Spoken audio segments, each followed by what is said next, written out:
everybody. I'm Chris Therien. We are back here at Total Turf Experience in Pitman, New Jersey for our weekly sports medicine forum, and I'm here with my partner in crime, Jim McCrossin. Got an interesting one this week as we are going golf, as we said in our promo, and we have two great people here today to tell us a little bit about what they do here at Total Turf. I have, first off, Brian Madden is a golf professional for 25 years. Elected to the Class A PGA membership in 2004, started Green to Tee Golf Academy in 2013 right here at Total Turf, and father of four, 3 boys and a girl, which is a complete opposite of me, and he coached the Haddon Township High School golf team. Welcome to good to have you here with us today, Brian. And we're very pleased to have Cara Marzano join us. She's a physical therapist and TPI certified. Welcome. Great to have you here. So we're going to get right into it. And first off, golf is something you don't really equate to injuries as you move through it. People see the glory of the Masters and the great wins that you'll see in the players, but there are a lot of injuries involved. How predominant do you see golf, Brian, we'll start with you, in the transition from the actual golf season to the simulator, which is what your expertise is here? For the simulator, there's a transition,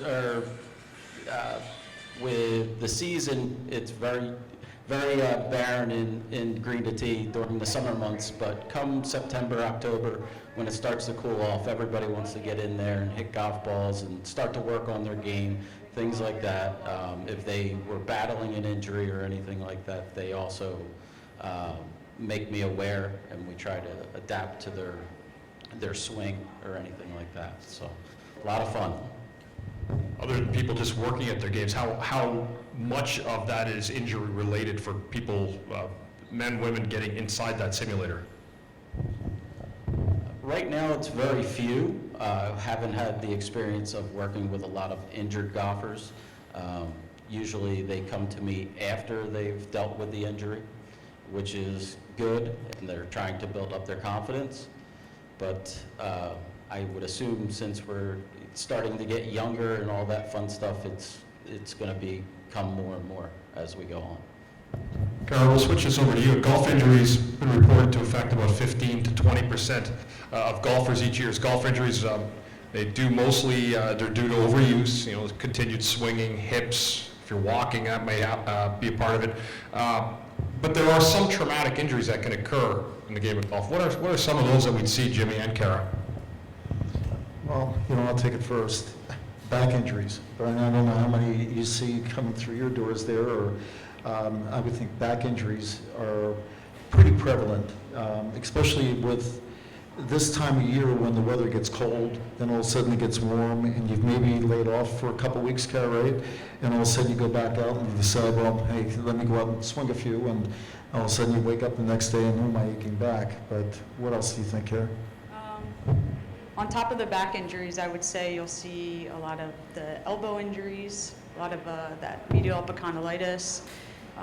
The low back, you'll see knee injuries and kind of some foot and ankle stuff. But with the back is the most common because you're going to see a lot of people stiffen up. They have a lot of poor posture, especially if they're sitting around a lot.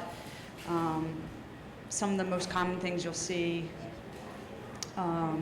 is the reverse spine angle, which is when golfers are tending to swing too fast through something and they kind of go into an extension form instead of a flexion when they're coming on their downswing. So what you'll see is that spine jam into their low back, and that's causing a lot of issues for them. And Cara did mention medial epicondylitis, or commonly known golfer's elbow. You see that a lot, Brian? Yes, we see that a lot.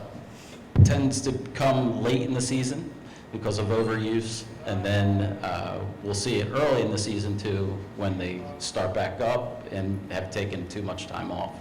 So that's why we encourage them to get in and get it worked on first and then come to us for the golf. And I guess going back to you guys, Jimmy and Cara, when you talk about some of these injuries too, what is a reverse angle fault? So that's what I just started to bring up a little bit ago, but that's when you see the player kind of come into, when they're coming into their downswing, coming back into the ball to impact it. They should be flexed a little and laterally bent, but a lot of times you'll see them, so right-handed golfer, you see them kind of this way, but they're going more into extension. So if they go into more of that extension, as they come down, that's when they're kind of hitting the spine and they're feeling some of that left-sided pain when they come down, and then that can cause a lot of issues. So when we're looking at that, we have to, when we're doing my TPI testing, I'm looking at their spinal mobility, if they have some shortened lats. I'm looking at their trunk rotation in a standing and a seated position, because a lot of times it just, they kind of forget if they're sitting around, they're getting back into it, especially in the spring, and so that's why it's even more important to not take that winter time off and kind of get in these simulators, work with your therapist to prevent some of those injuries.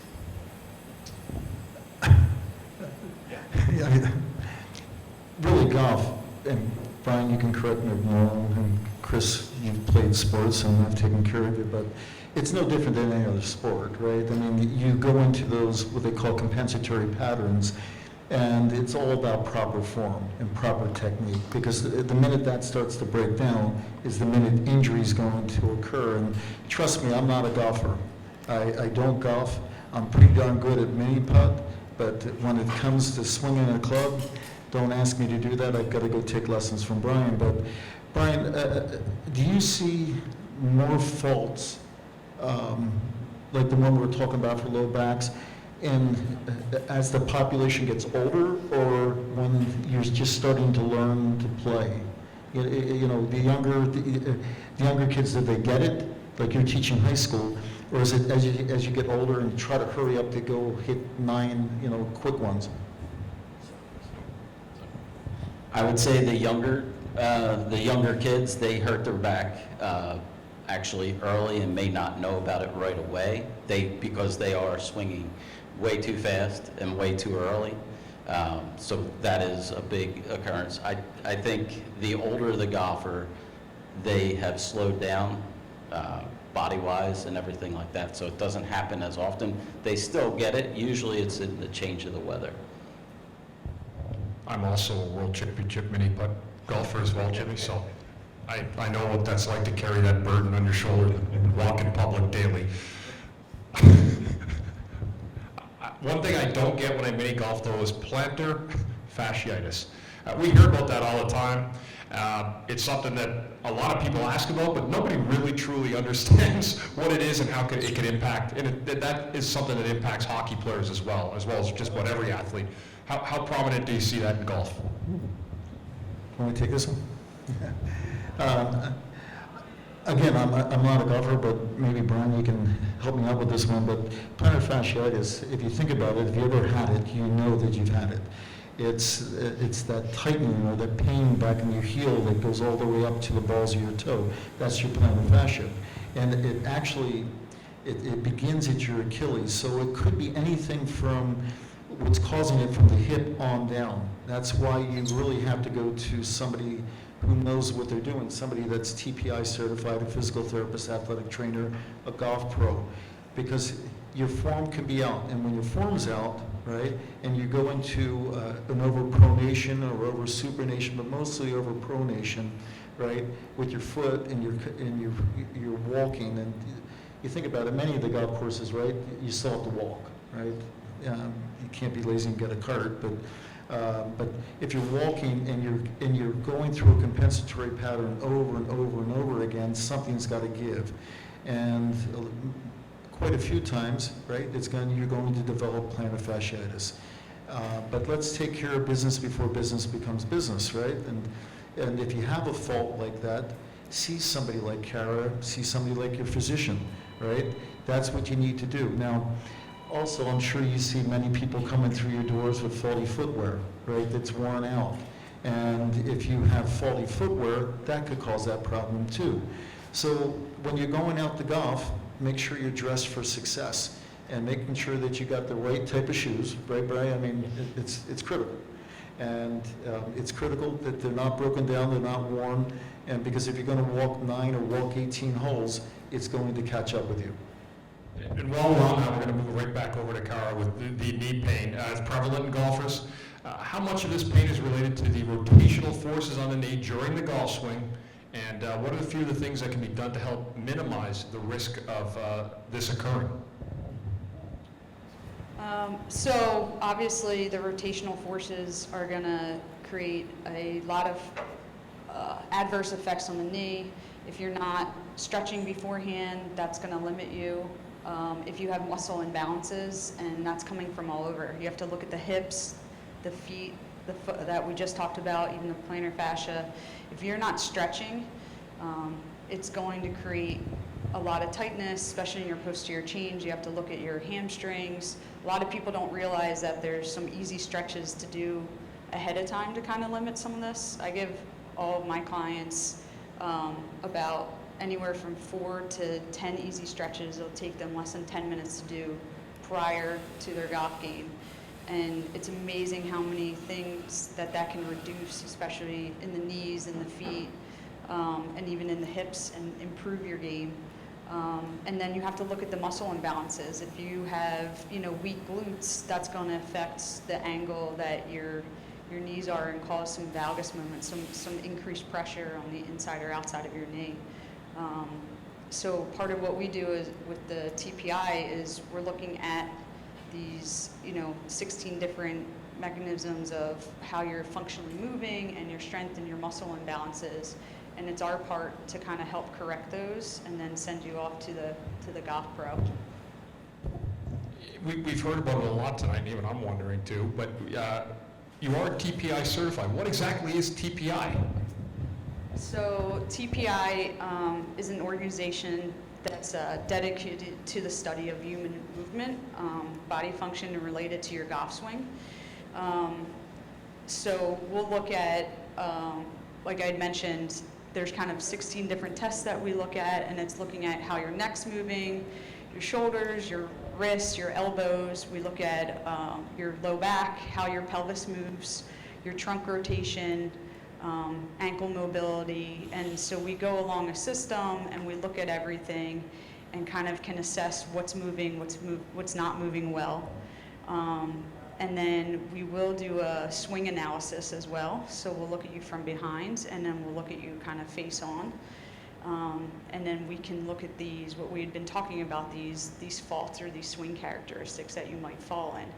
And a lot of them can predict each of them. So if you're likely to have a lot of these, I'd mentioned with the reverse spine angle, if you're having kind of shortened lats, so tightness in those shoulders, decreased trunk mobility, and then some of that pelvic tilt issues or even lack of internal rotation, that's going to leave you more susceptible to kind of fall in that reverse spine angle. So it's my job to then look at things that you're lacking or strength or the weaknesses, and give you an exercise program to help improve those or decrease any of those deficits, and then work with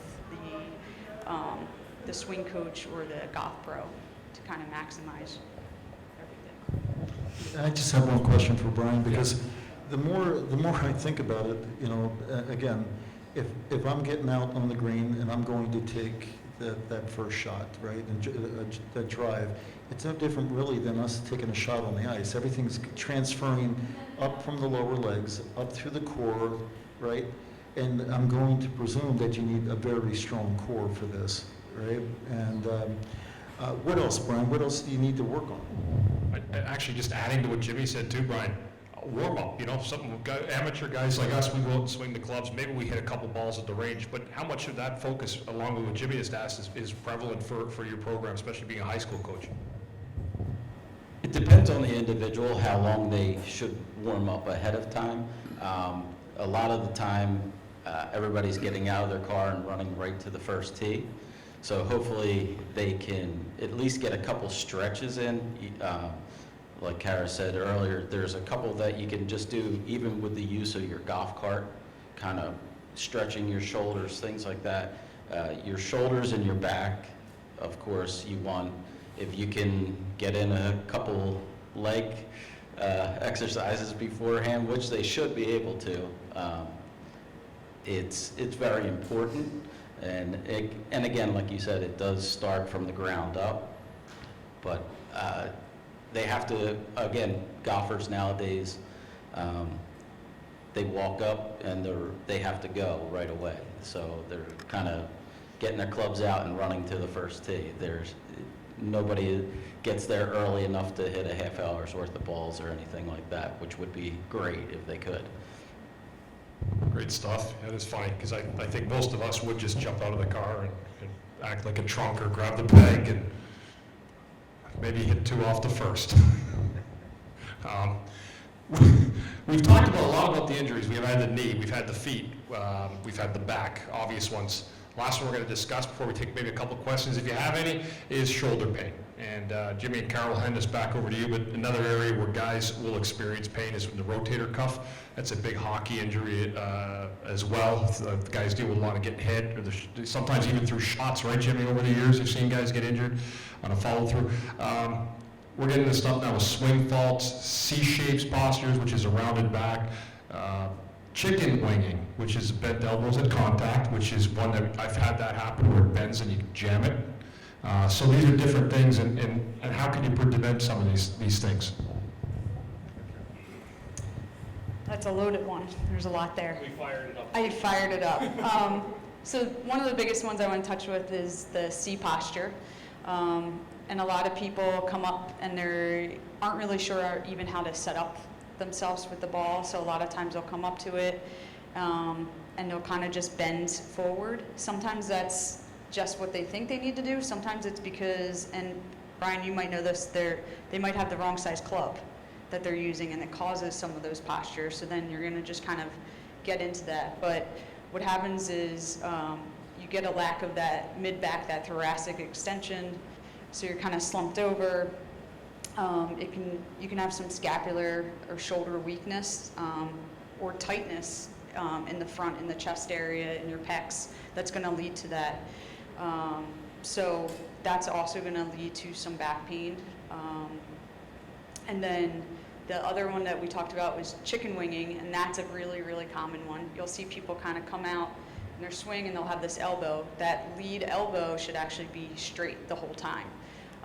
When you bend your elbow, you're actually more susceptible to getting that medial epicondylitis that we had mentioned earlier. For a lot of these, the C posture, it's just, I usually have people do some stretches to kind of work on that, and then that's more of it, and kind of showing them, kind of just giving them a video or a picture and seeing it. Sometimes people just need to see what they're doing. And then with the lateral or the chicken winging, a lot of times that's just putting them through drills. So there's not as many exercises, but it's kind of giving them some drills. And Brian may know that one a little bit better than I would, but I know that's usually how we try to fix it. Just one thing about rotator cuff too is that many time, right, somebody comes to you for lessons, like I may come to you for lessons, but you don't know what I was doing prior to me coming to you. And they could have injured their rotator cuff, right? And it could be weakened. And then all of a sudden you're going out and doing repetitive, and something's going to give even further. So again, that's why it's so important, one, to see somebody like Brian or somebody like Cara or your doctor. If you've got a shoulder problem, I wouldn't go out and start a new sport until you correct that faulty movement pattern, right, Brian? Yeah, how much do you look for faults that a player has, and how often are you correcting them? Oh, every lesson we're always looking for their faults, unfortunately. As far as the chicken wing, yeah, we have plenty of things that's easily taught through impact drills and things like that. Like Cara said, the left arm or the lead arm has to stay as straight as possible.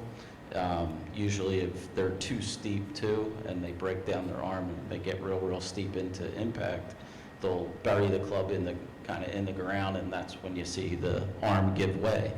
But we see usually if somebody comes in for a first lesson, that's part of the interview process. You have to kind of get to know the golfer in the first 10, 15 minutes and find out. And then if they say a key word that they've had shoulder surgery, knee surgery, anything like that, that's one of the first, you know to look for things, and then we recommend talking with their doctor, things like that, making sure this is going to be okay for them first. Well, that gets us to about the end of our talent portion here. We again open up the questions for a few minutes if you guys have any. Love to hear. Any golfers? Anyone avid? We got a question. I got to ask this. I have two questions for you. One, I know what a golf simulator is because I see it over there. I'd like maybe you to explain what a golf simulator is. And second, I want to learn to golf just like that guy who made that shot the other day. That was pretty remarkable. So that took a lot of talent, right? No, just luck, right? Please tell me it's luck. Me and Jimmy are actually really good at those on a mini golf course. We skip them off the water, off the rock, and into the hole. We've become really good at it. Okay. Yes, that was John Rahm. They do this every year at the Masters. It's the par 3, the 16th hole. Every year, it's usually on that Tuesday, and every group tries to skip one across the water and get it on the green. He just so happened to be very, very lucky. It went in the hole, and it was his birthday to boot. And the day before, I saw the article, the day before, not on the 16th hole, but a different par 3, he had another hole in one there while practicing. So I think that's the first time that's ever happened. As far as a simulator is very simple. It simulates golf. It's indoors. Hi, I'm Brian Madden from Green to Tee Golf Academy. I'm here to show you our golf simulator and what it does and what we do with golf instruction here.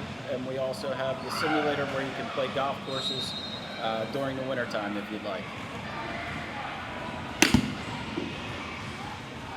Okay, as you can see, the simulator has a lot of information for you to comprehend.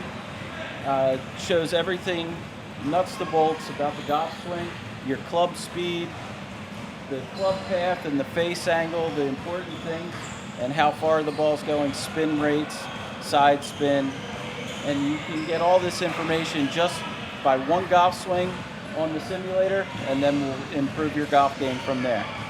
There's a lot of things that go on with golf, so again, it's, especially at an amateur, I would think you get a lot, you can learn a lot. Make sure you're stretching, doing the right things, because it is true. You come right out of, you come out and swing a club. If you haven't done it in a few months, you can find yourself in a precarious situation if you're not really in the swing of things. So, thank you all for joining us again. We will catch up with you down the road. I'm Chris Therien, Jim McCrossin, Cara Marzano, and Brian Matt, to our two great guests. Thanks very much, and we'll see you.